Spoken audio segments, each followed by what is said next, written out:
mendapatkan sebuah evaluasi pembelajaran yang berkualitas, maka yang pertama harus diperbaiki adalah gurunya. Cinta, kasih sayangku tetap dengan saya, kasih cintaku tetap dengan saya. Cukup dengar sapu hati ini, hanya ada ku yang saya miliki. Saat mau ada kata pisah, yang saya mau untuk tetap bersama. Yang ku pergi tinggalkan saya, tetap di sini menemani saya. Usah pulang, jaga cinta, kuat saja deng doa. Jangan peduli yang dorang bilang, cuma kau saja yang saya sayang. Cuma kau, cuma kau yang saya cinta.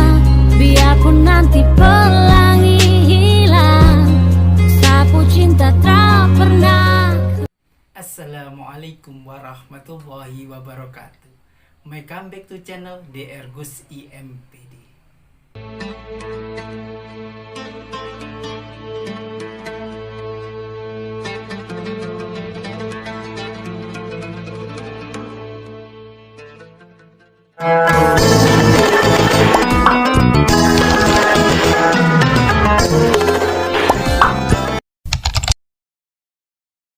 Semuanya jangan lupa subscribe, Like, and comment. share. Jangan lupa share juga ya. Tekan tombol loncengnya. Mahasiswa-mahasiswi yang dirahmati oleh Allah Subhanahu wa Ta'ala, di perkuliahan hari ini saya akan menyampaikan tentang materi kualitas evaluasi pendidikan, sekaligus kolaborasi dengan beberapa mahasiswa-mahasiswi kami untuk membahas di mata kuliah evaluasi pembelajaran pendidikan agama Islam. Itu tonton video ini sampai habis supaya mendapatkan ilmu pengetahuan tentang kualitas seorang guru melalui evaluasi. Kita langsung ke materi. Cek cus. وإظهار شعائر على طريقة جمعية نهضة العلماء. وإظهار شعائر على طريقة جمعية نهضة العلماء. وعلى آله وصحبه وسلم. Mahasiswa-mahasiswi yang dirahmati oleh Allah Subhanahu wa Ta'ala, di semester 6 ini maka kita difokuskan untuk menjadi seorang guru, untuk perdalam ilmu keguruan karena sudah berada di ujung-ujung semester. Itu bagaimana seorang guru itu mempunyai kualitas di dalam evaluasi pendidikan. Maka yuk kita dengarkan beberapa mahasiswa-mahasiswa kami di dalam menyampaikan materinya. Ada beberapa cara untuk meningkatkan kualitas seorang guru. Yang pertama yakni mengikuti penataran. Yang kedua mengikuti kursus-kursus. Yang ketiga memperbanyak membaca. Yang keempat mengadakan kunjungan ke sekolah lain. Yang kelima mengadakan hubungan kepada orang tua siswa. Upaya yang kedua yaitu peningkatan materi. Seorang guru harus memahami akan materi yang ingin disampaikan. Upaya yang ketiga yakni peningkatan dalam pemakaian metode. Upaya yang keempat ialah peningkatan sarana-sarana. Upaya yang kelima yakni peningkatan kualitas belajar.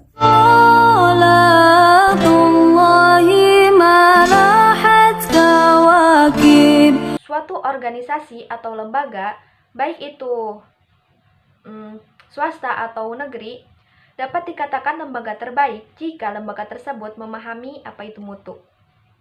Nah, kita sebagai tenaga pendidik yang memiliki peranan penting terhadap mutu pendidikan, maka diwajibkan untuk memahami apa itu sistem manajemen mutu pendidikan. Nah, yang pertama, manajemen. Apa sih itu manajemen? Manajemen merupakan kemampuan yang mengarahkan untuk mencapai hasil yang diinginkan atas dasar tujuan dari usaha-usaha manusia dan juga sumber daya yang lain. Dapat dikatakan bahwa manajemen merupakan suatu proses dalam mengatur sebuah organisasi atau lembaga untuk mencapai tujuan lembaga tersebut dengan memanfaatkan sumber daya yang ada. Nah, selanjutnya, apa sih itu mutu? Mutu bisa diartikan sebagai kualitas atau ukuran. Nah, mungkin dari sana bisa dijelaskan bahwa mutu adalah ukuran baik buruknya suatu benda ataupun jasa. Nah, selanjutnya, apakah sih itu pendidikan? Pendidikan menurut Sisdisnas yang perlu digarisbawahi adalah pendidikan adalah usaha sadar dan terencana untuk mewujudkan suasana belajar dan proses pembelajaran agar peserta didik secara aktif mengembangkan potensinya, dan pada tujuan akhirnya peserta didik memiliki kekuatan spiritual agama, pengendalian diri, dan memiliki akhlak yang mulia. Karena pada dasarnya tujuan pendidikan itu sendiri adalah membentuk akhlak yang baik dan mulia. Sehingga dari penjelasan yang telah saya paparkan tadi dapat ditarik kesimpulan bahwa manajemen mutu pendidikan adalah suatu proses untuk mengatur lembaga pendidikan sehingga pendidikan itu memiliki mutu yang berkualitas. Pendidikan bisa dikatakan bermutu jika memiliki kualitas yang sesuai dengan harapan dan tujuan pendidikan itu sendiri. Sehingga peningkatan mutu pendidikan harus terus diupayakan agar tujuan dari pendidikan itu dapat tercapai. Akhir-akhir ini, dunia pendidikan banyak yang menggunakan TQM. Apa itu TQM? Total Quality Management atau pengelolaan manajemen terpadu. TQM ini merupakan suatu strategi manajemen atau pendekatan manajemen untuk organisasi atau institusi yang berorientasi pada kualitas. Nah, ya, TQM ini memiliki tujuan jangka panjang yang mengedepankan kepuasan pelanggan. Nah, dalam dunia pendidikan, pelanggan di sini adalah siswa. Kemudian, TQM ini dapat berhasil diterapkan dalam pendidikan karena memiliki kecenderungan yang sama dengan keberhasilan penerapan TQM pada industri dan jasa. Kemudian sesuai dengan pendekatannya, TQM ini memiliki prinsip sedikit demi sedikit sehingga mudah diterapkan dalam dunia pendidikan. Namun pendidikan di Indonesia belum menerapkan TQM secara signifikan karena memiliki kendala-kendala tertentu yang menghambat diterapkannya TQM ini. Namun, gerakan untuk meningkatkan mutu pendidikan harus tetap dilaksanakan dan diupayakan agar tujuan pendidikan dapat tercapai sesuai dengan harapan. Baik buruknya suatu mutu pendidikan tentunya dipengaruhi oleh beberapa faktor. Nah, faktor-faktor yang mempengaruhi mutu pendidikan adalah yang pertama, kepemimpinan kepala sekolah, di mana kepala sekolah ini memiliki peranan penting dalam peningkatan mutu pendidikan. Oleh karena itu, kepala sekolah harus paham betul terhadap visi dan misi sekolahnya, sehingga visi dan misi tersebut dapat tergolongkan dan tercapai sesuai dengan yang diharapkan. Yang kedua adalah siswa.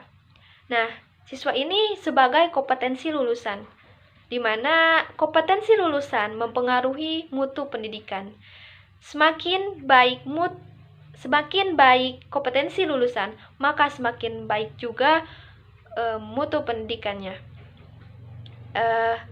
Yang ketiga, faktor yang mempengaruhi mutu pendidikan adalah guru. Nah, guru ini sebagai fasilitator bagi kompetensi lulusan. Sehingga guru sangat berperan penting dalam menciptakan kompetensi lulusan yang sesuai dengan tujuan pendidikan itu sendiri. Yang keempat adalah kurikulum, di mana kurikulum ini harus dinamis, yaitu berkembang sesuai dengan perkembangan zaman. Bayangkan saja jika kurikulum ini bersifat statis atau tidak mengikuti perubahan zaman, yang nantinya peserta didik tidak dapat beradaptasi dengan tuntutan zaman yang ia hadapi. Yang keempat adalah jaringan kerjasama.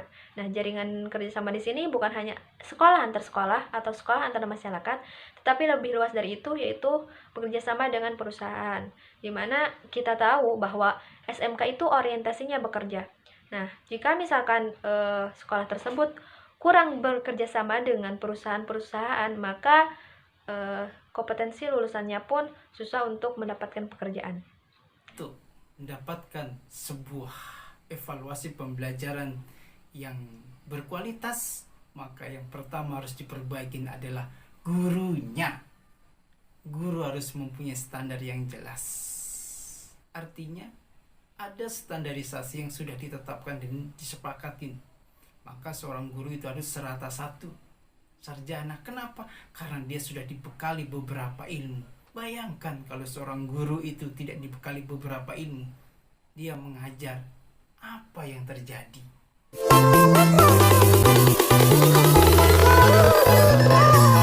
Nungguin ya. Sama dengan orang yang mengobatin pasiennya tetapi dia bukan dokter. Bayangkan dokter mata mengobatin perut, apa yang terjadi? Maka akan terjadilah sebuah kerusakan di dalam dunia pendidikan. Kalau ada pertanyaan, silakan diskusi di kolom komen, kita akan bahas. Demikian perkuliahan hari ini, semoga berkah dan manfaat. Apabila ada kekurangan mohon dimaafkan. Billahi taufiq wal hidayah wa ridho wal inayah. Wassalamualaikum warahmatullahi wabarakatuh.